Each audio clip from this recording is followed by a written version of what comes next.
తమలపాకుతో పూజ హనుమకి ఎందుకు చేస్తారో తెలుసా అండి? మహాధీరుడైన వాడెవరైనా ఉంటే, బ్రహ్మజ్ఞాని మహాభక్తుడైన వాడైతే మీరు తాంబూలం ఇస్తారు. ఆయన మహావీరుడు. హనుమ కన్నా వీరుడు ప్రపంచంలో ఉండడు.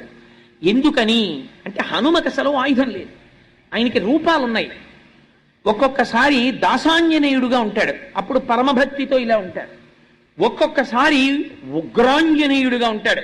మీరు అటువంటి ఫోటోలు ఎప్పుడైనా చూశారో లేదో, చూస్తే భయం వేస్తుంది. అసలు వాళ్ళమునకు తోకతో ఇలా నిప్పు పట్టుకుని నిలబడతారు. అసలు అటువంటి మూర్తిని పెట్టుకోవడం కూడా చాలా కష్టం. ఉగ్రాంజనేయుడుగా ఉంటాడు. ఒక్కొక్కసారి పంచముఖ ఆంజనేయుడుగా ఉంటాడు.